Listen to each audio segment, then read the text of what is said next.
신명기는 예수 그리스도를 모르던 애굽의 종이었던 이스라엘을 선택하셔서 이제 하나님의 전적인 권능과 은혜로 가나안 땅으로 인도해 내시는 그 책의 완성본입니다.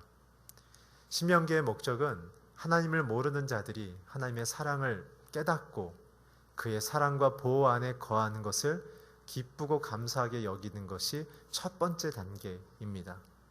두 번째는 광야 속에서 그들의 개인적인 성품, 사회 속에 받은 악영향, 하나님이 주시지 않은 다른 모호한 기준으로 스스로의 인생을 방황하고 있었던 그들에게 광야 가운데 하나님이 누구이시며 그분의 이 세상의 창조의 목적은 무엇이고 또한 선택받은 우리의 인생을 통해 이루고자 하시는 그 하나님의 아름다운 비전이 무엇인지를 깨닫고 받아들이는 방식의 훈련 과정을 보여주고 계십니다.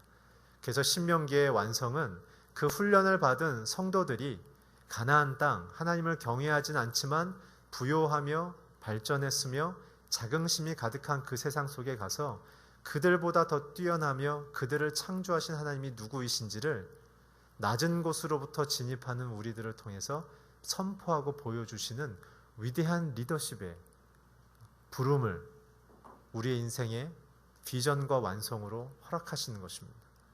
오늘 저와 여러분은 가나안 땅에 초대받았습니다. 그냥 받은 게 아니라 하나님이 누구이신지를 선포하기에 우리는 부름받았습니다. 하나님 여러분과 함께 하십니다.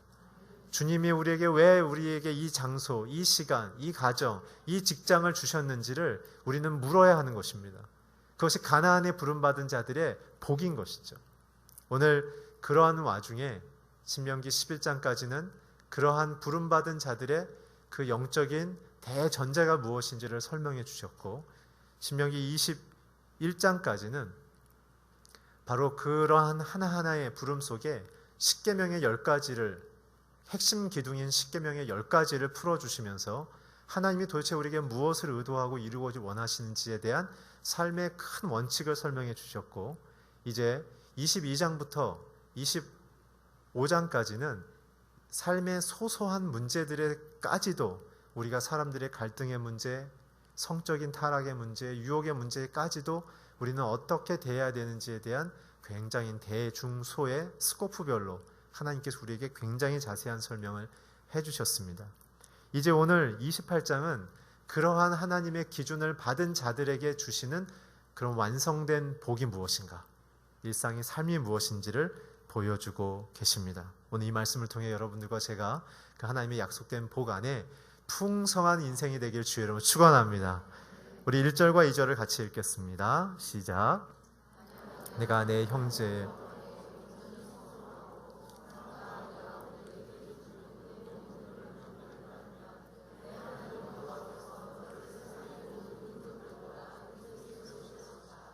만약 내가 내 하나님 여호와께 순종하면 이 모든 복이 너와 함께 너를 찾아올 것이다. 오늘 복을 받을 수 있는 것에 대해서 하나님이 우리에게 첫 번째 말씀하시는 것은 무엇이냐면 우리는 누구인가? 1절을 통해서 우리의 정체성의 변화가 일어났다는 것입니다. 그 정체성의 변화는 무엇입니까? 저와 여러분은 이제 애굽의 종이 아니라 세상 모든 민족보다 뛰어나며 높임 받는다 라고 했습니다. 영어 성경에 보니까 set you high 라고 표현되어 있더라고요.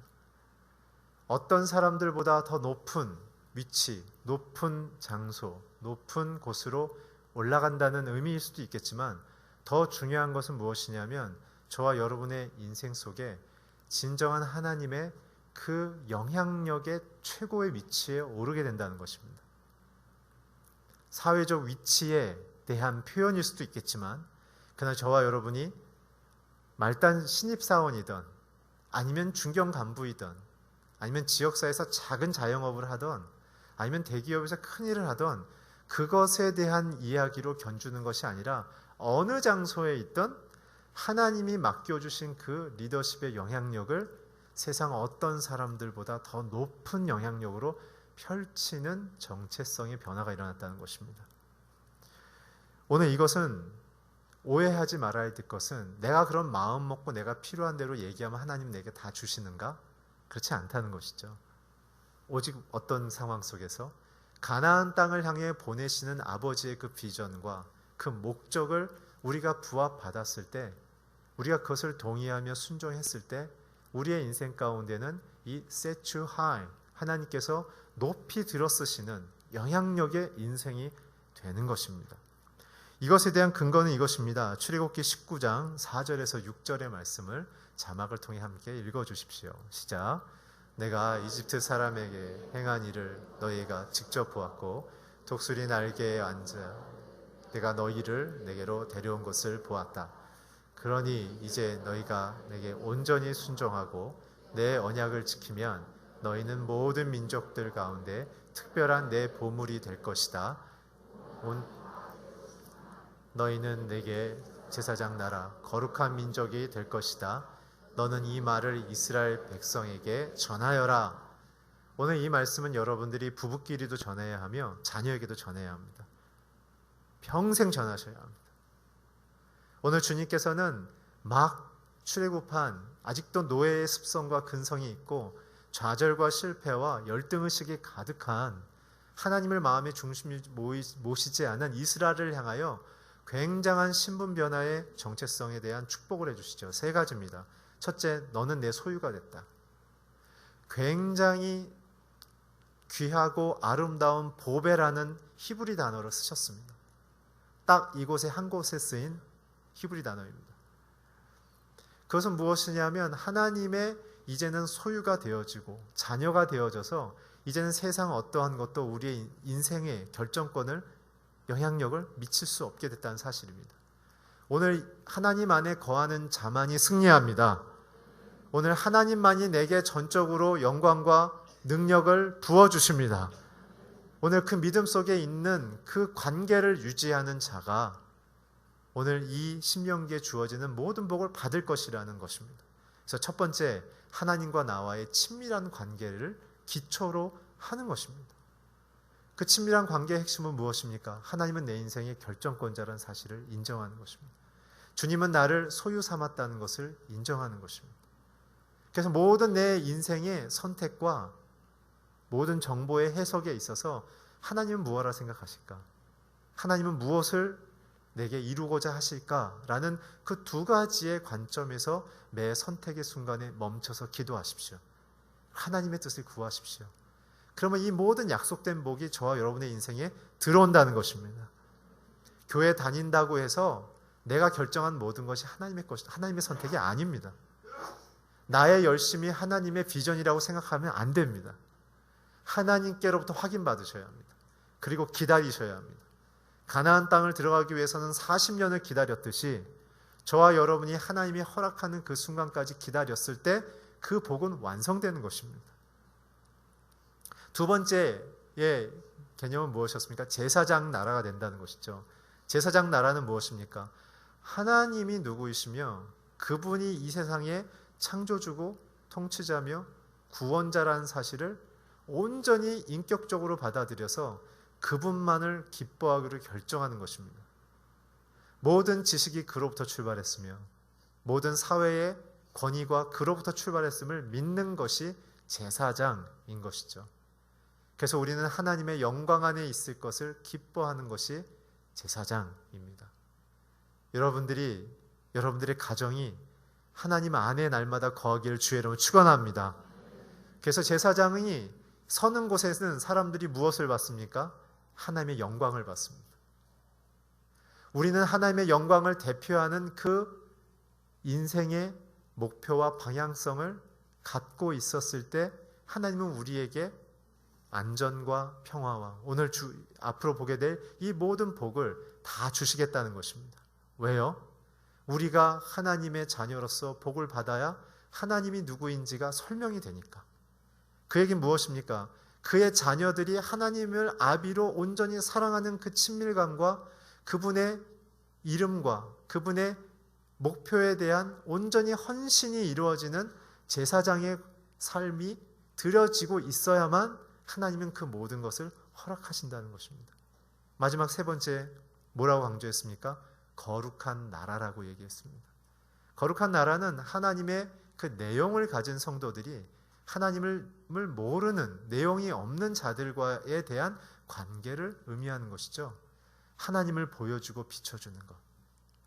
그래서 구약에는 613개의 율법을 줬던 것이며 욕심과 분쟁과 경쟁과 타락과 지배와 소유의 그리고 정욕의 관계로서 국가를 세팅해 나갔던 이 당시 신명기 시대의 70개의 국가와는 다른 하나님을 중심으로 한 고상하며 명예로우며 영향력 있으며 모든 국민들이 서로를 위로하며 지켜나갈 수 있는 그러한 방식의 하나님 중심의 국가 시스템을 가르쳐 주시는 게 율법이죠.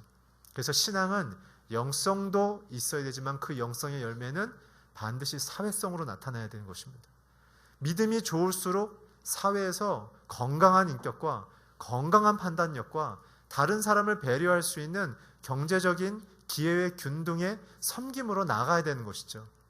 그것이 신명기가 강조하고 있는 율법의 총체적인 핵심인 것입니다. 하나님이 나를 사랑하듯 내가 내 가정을 돌보며 내게 맡겨주신 믿지 않는 세상의 영역들 속에 그 하나님의 성품으로 서며 내게 맡겨주신 종업원들, 직원들, 관계하는 팀원들에게 하나님의 성품을 보여줄 수 있는 그 배려와 그 긍휼의 마음, 그러한 태도로 세 가지, 하나님과의 친밀한 관계, 하나님의 내용을 닮아가는 제사장, 믿지 않는 자들에게 그 내용을 보여주는 거룩한 나라라는 이 세 가지의 인생의 방향성을 갖고 있는 자들에게는 오늘 내가 너를 set you high, 세상 높은 곳에 올린 것처럼 너를 통해 나의 영향력이 사람들에게 침투할 것이다. 사람들이 너를 존경하기 시작할 것이다. 마치 나의 그 사랑을 경험하듯 너를 통해 사람들은 회복되며 기뻐할 것이다. 그 세 가지가 품겨 있는 자들에게는 오늘 1절의 말씀에 약속을 주시는 겁니다. 모든 민족 위에 높이 들릴 것이다. 오늘 주님의 그 관계가 약한 자들은 이 부분을 어떻게 보상받으려 합니까? 세상의 성공으로 보상받으려고 합니다. 유명해지는 것으로 보상받으려고 합니다. 성경의 얘기는 그런 것이 아닙니다. 여러분들이 어느 자리에 있든 어느 직업을 갖고 있든 어느 사회 위치에 있든 그것이 중요한 것은 아닙니다. 그것은 여러분들의 성실성과 재능으로 나타나는 현상이죠. 중요한 것은 그 위치에 섰을 때 나는 과연 하나님께로부터 set you high, 모든 민족 위에 뛰어난 그 영향력의 인생을 살고 있는가. 오늘 여러분들의 인생에 하나님의 친밀한 관계 속에, 제사장의 인생 속에 거룩한 나라로 세상을 변화시키는 복을 받고 복을 유통하는 하나님의 자녀로 서길 주의 이름으로 축원합니다. 2절을 우리가 함께 읽지 않았습니까? 2절은 그렇게 하기 위해서는 우리가 어떻게 살아야 그 복을 받을 수 있을 것인가? 2절의 핵심은 무엇입니까? 순종하면입니다. 오늘 우리가 자막으로 읽었던 출애굽기 19장에서도 너희가 내 말에 순종하면이라고 전제가 달려있죠. 우리의 모든 복의 전제는 순종이며 그 순종의 구체적인 행위는 오늘 1절과 2절에 나타나는 것처럼 너희가 내 말을 잘 들으면, 내 말씀을 잘 따르면, 이 두 가지입니다. 잘 듣고 행동하기. 이것이 순종입니다. 순종은 무엇이라고요? 잘 듣고 행동하기입니다. 그 때문에 순종은 성취가 아닙니다. 성취는 내가 목표하고 내가 설정한 방식대로 그것을 얻어내기까지 열심히 하는 것이 성취입니다. 그러나 순종은 하나님의 그 성품과 하나님의 그 목표와 약속을 내가 듣고 그것을 기쁨으로 이루기를 따라 사는 것이 순종입니다. 기준과 동기와 방법이 나로부터 나오면 성취며 하나님께로부터 나오면 순종입니다. 성취에는 리스크가 있습니다. 왜냐하면 나를 기초로 하고 있기 때문에 그렇죠. 내 실력, 내 경험, 내 정보에 따라 그 성취는 굉장히 리스크가 커집니다. 그러나 순종은 하나님이 결정하시며 하나님이 이루시며 하나님이 하신 약속이기 때문에 우리가 순종하면 이 복은 흔들림 없이 우리에게 주어진다는 사실입니다. 하나님의 복을 우리는 의심하는 이유는 무엇입니까? 사회 속에서의 경험한 나의 실패 때문에 그렇죠. 마치 내 신앙도 내가 실패할까 봐. 그러나 여러분, 오늘 주님이 분명히 얘기하십니다. 복은 내가 주는 것이다. 복은 우리로부터 나오지 않습니다. 하나님이 주시는 것입니다. 그렇다면 온전한 순종은 무엇일까요? 온전한 순종은 방금 말씀드린 듣기와 따라 살기입니다. 이 온전한 순종은 어디서 완성됩니까? 광야에서의 훈련입니다. 광야의 핵심은 무엇입니까? 내가 의지할 수 있는 삶의 환경의 요인을 다 그거보다 하나님만을 의지하는 것이 광야의 훈련의 핵심이죠. 애굽이라는 화려한 도시의 시스템과 서비스 구조와 문화의 만족도를 하나님께서 그들로부터 떠나게 하셔서, 속히 떠나게 하셔서 생존의 위협이 있는 광야 속에 하나님의 구름 기둥과 불 기둥으로, 시원한 바람과 생수로, 메추라기로, 만나로 그들의 모든 삶의 필수품을 다 채우시면서 그들의 인생의 누가 주인인지를 경험케 하시는 것이죠. 온전한 순종은 언제 일어납니까? 저와 여러분이 익숙한 것을 떠나면서부터 시작됩니다. 내가 의지하고 있는 그 어떤 것이 하나님인가 아니면 내가 갖고 있는 조건인가를 잘 살피십시오. 만약 하나님이 아니라면 우리는 이 말씀에 있는 온전한 복을 받기가 어렵다는 것입니다. 이 온전한 순종의 결과는 하나님은 나의 최고의 권위자이며 내 인생을 결정하시며 통치하신다는 하나님과의 인격적 관계로 열매를 맺습니다. 이 온전한 순종의 기초는 믿음입니다. 그래서 우리는 하나님 앞에 순종할 때 이해해서 순종하는 영역보다는 이해할 수 없지만 그분의 선하신 성품과 그분이 나를 온전히 사랑한다는 그 사랑만을 믿으며 그 길을 걸어가는 것이죠. 사실 여러분, 우리가 인생을 살아본 시간을 살아가는 것은 아니지 않습니까? 매일매일이 새롭게 주어지는 날들입니다. 우리는 이전에 우리의 나이에 우리의 개월수에 이 요일을 살아본 적은 없습니다. 그 때문에 우리는 매일매일 하나님의 인도하심이 필요한 것이죠. 그래서 신약 요한복음 10장에 보면 하나님께서 나는 선한 목자이기 때문에 너희들의 앞에 서서 행하며 너희들은 내 음성을 듣고 뒤에서 따라와야 안전한 길로 쉴 만한 물가로 푸른 초장으로 인도함을 받는다고 얘기했습니다. 오늘 온전한 믿음은 하나님의 성품과 능력을 의지하는 것입니다. 그 믿음의 핵심, 온전한 순종을 일으키는 믿음의 핵심은 선하신 하나님을 고백하는 것입니다. 신앙의 목표는 하나님께로 돌아가는 것입니다. 그 선하신 하나님께로 돌아가는 것입니다. 나의 환경을 개선하거나 내 마음속에 어떤 것을 변화시키는 것은 과정 중에 일어나는 현상일 뿐인 것이죠. 우리의 신앙의 핵심은 온전한 내 믿음의 대상이신 하나님께로 돌아가는 것입니다. 그래서 하나님은 내 인생 속에 이해의 대상이 아니라 믿음의 대상이십니다. 하나님이 잘 이해가 안 가십니까? 믿으십시오.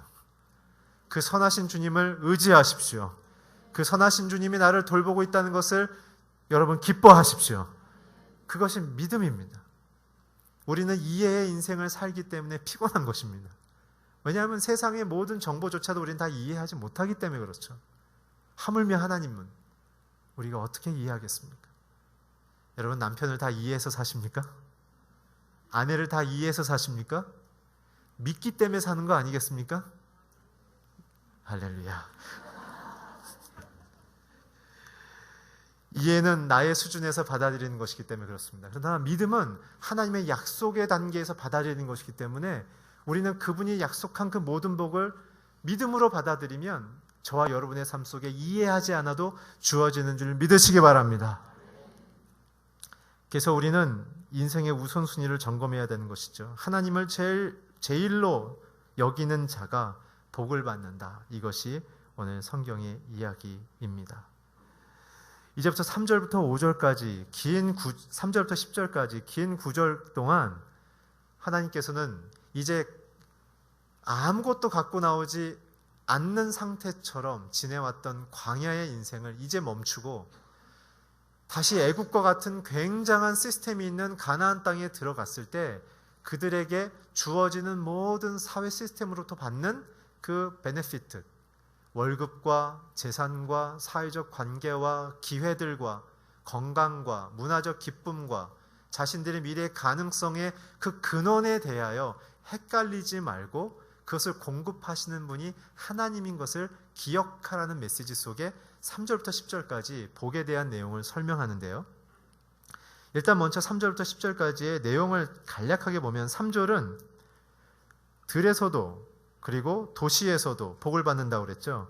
이것은 무엇입니까? 하나님의 복은 장소의 구애를 받지 않는다는 것입니다. 많은 사람들의 관계, 경쟁적인 사회 관계 속에서도 하나님이 내게 주실 복은요, 내게 온다는 사실이에요. 그러나 이 사회적인 시스템은 평가와, 그쵸? 생존과 기회의 시스템을 갖고 있기 때문에 우리는 늘 두려움을 갖고 있죠. 어떻게 해요? 하나님이 도와주시지 않으면 내가 이 장소에 못 오를 것 같아서, 이 위치에 못 다다를 것 같아서. 그렇지 않아요, 여러분. 오히려 더 걱정하셔야 될 것은요, 저와 여러분이 하나님의 비전을 놓치고 있는 것. 나를 그 길을 다 뚫고 가게 하시는 그 하나님의 목표에 대해서 내가 헌신하고 있는지를 점검하십시오.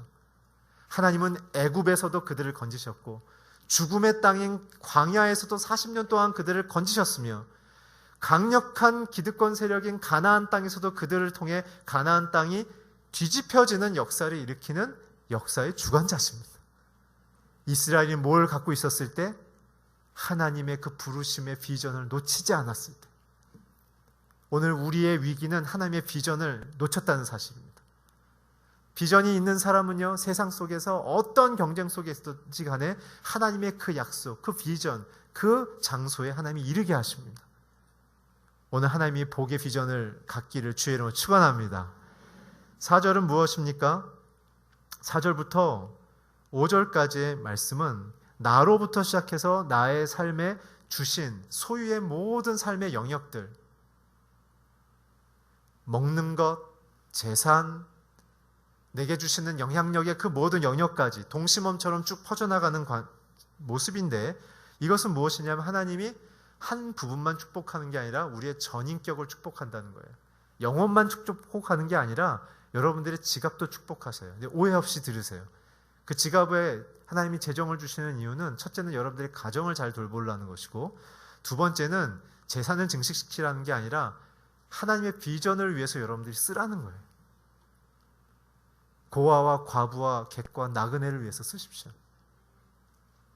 하나님이 없어 죽어가는 영혼들을 위하여 내가 어떻게 그들을 위로하며 그들을 어떻게 돌이킬까에 대하여 여러분들의 재능과 여러분들의 갖고 있는 재정적인 그리고 관계적인 그리고 사회적 가능성에 대하여 쓰십시오.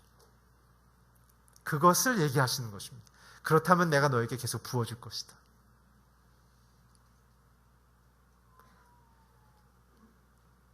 6절은 무엇입니까? 6절의 내용을 보면 내가 들어와도 복을 받고 나가도 복을 받을 것이다. 이것은 무엇입니까? 하나님의 임재. 너의 모든 방향성이 나의 약속대로 움직이면 네가 어느 방향성을 가든지 간에 나는 너와 함께 할 것이며 너에게 하나님의 기름을 부을 것이다.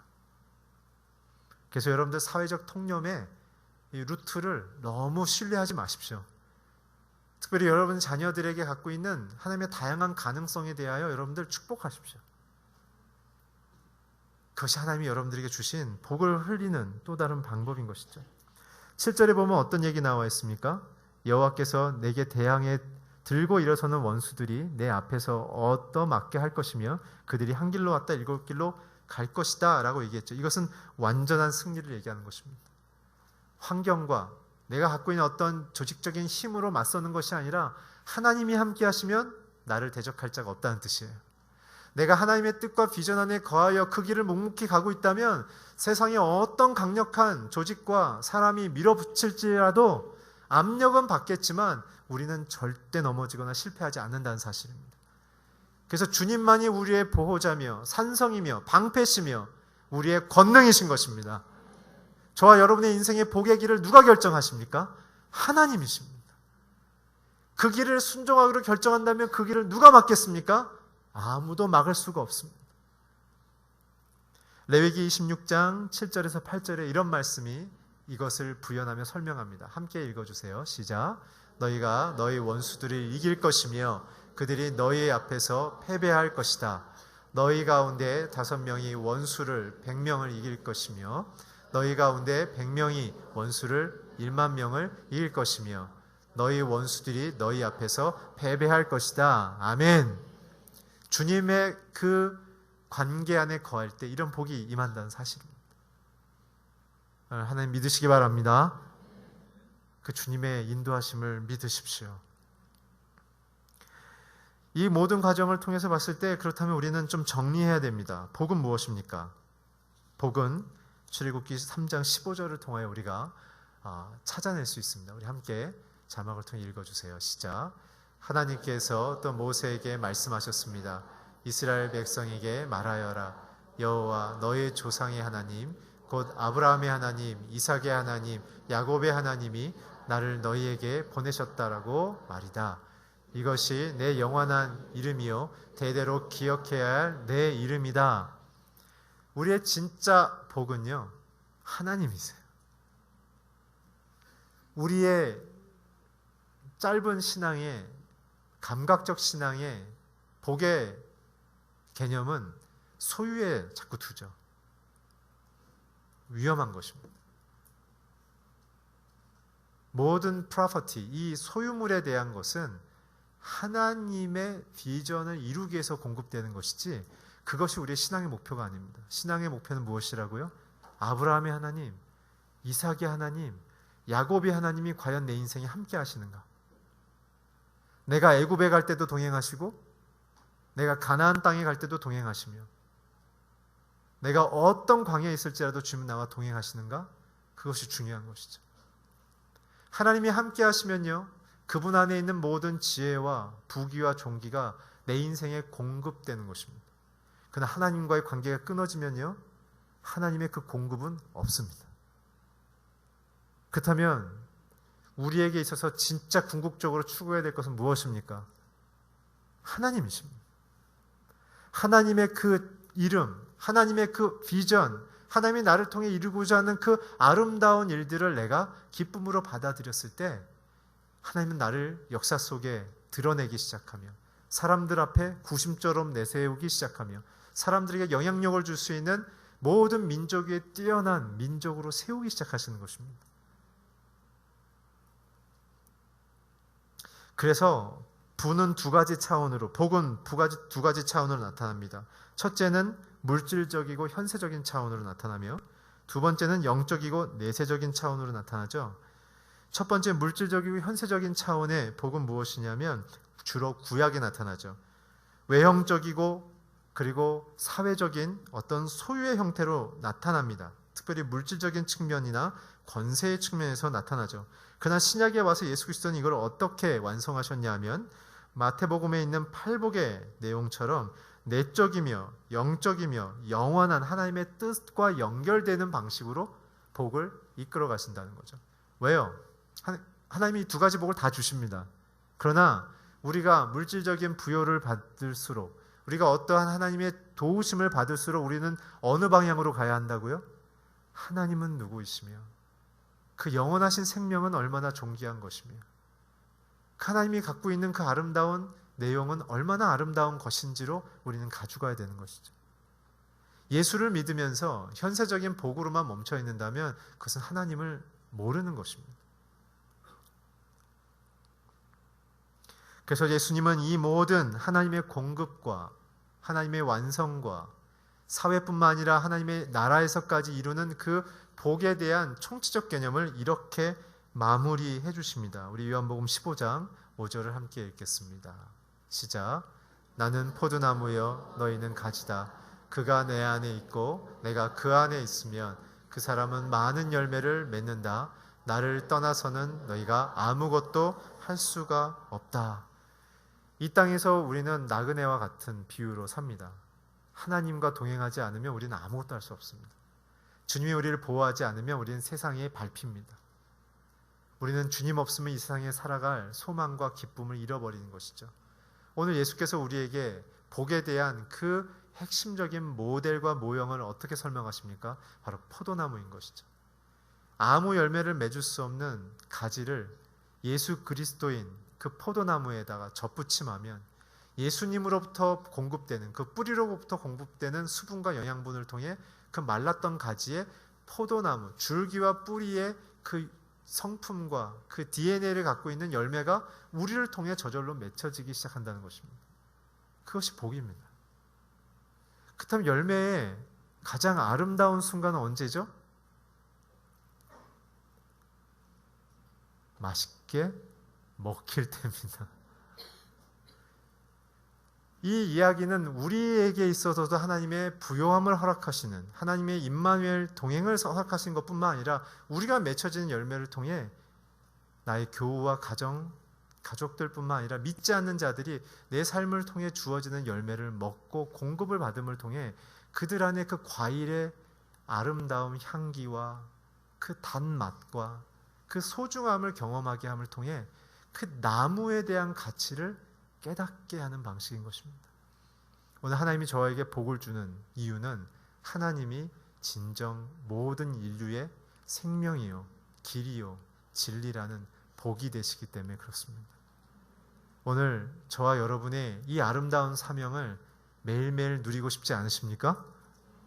오늘 여러분들의 인생 속에 이 포도나무에 가득한 열매처럼 오늘 신명기에 약속한, 구약에 약속한 현실적인 하나님의 비전을 따라 순종하는 자들에게 주어지는 이 아름다운 공급함뿐만 아니라 진정한 이것의 완성인 예수 그리스도가 보여주신 이 팔복의 이 아름다움 속에 우리는 하나님의 공급하시는 현실적인 복을 받을수록 천국과 그리스도와 우리를 통해 사람들이 경험하게 될 그리스도의 그 아름다운 성품을 향하여 우리는 기뻐하며 우리가 그렇게 더 성숙하도록 우리를 추구해 나가야 되는 것입니다.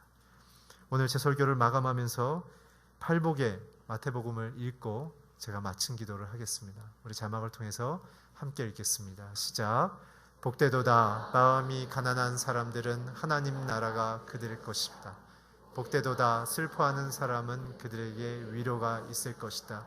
복되도다 온유한 사람들은 그들은 땅을 유업으로 받을 것이다. 복되도다 의에 줄이고 목마른 사람들은 그들을 배부를 것이다. 복되도다 자비로운 사람들은 그들은 자비를 받을 것이다. 복되도다 마음이 깨끗한 사람들은 그들은 하나님을 볼 것이다. 복되도다 평화를 이루는 사람들은 그들은 하나님의 아들들이라 불릴 것이다. 복되도다 의를 위해 핍박받는 사람들은 하나님 나라가 그들의 것이다. 복되도다 나 때문에 사람들의 모욕과 핍박과 터무니없는 온갖 비난을 받는 너희들은 기뻐하고 즐거워하라. 하늘에서 너희들의 상이 크다. 너희들보다 먼저 살았던 예언자들도 그런 핍박을 당했다. 아멘. 기도하겠습니다. 하나님, 우리를 부르셔서 하나님의 명예로운 자녀가 되게 해주심을 감사하며 그래서 이 땅에서 하나님을 우리의 인생 속에 드러내게 해주시기 위하여 하나님 주님이 공급하시는 이 아름다운 복을 누리게 해주심을 감사드립니다. 모든 성도님들의 삶 속에 오늘 신명기에 약속된 이 모든 복이 이루어지게 하여 주시옵소서.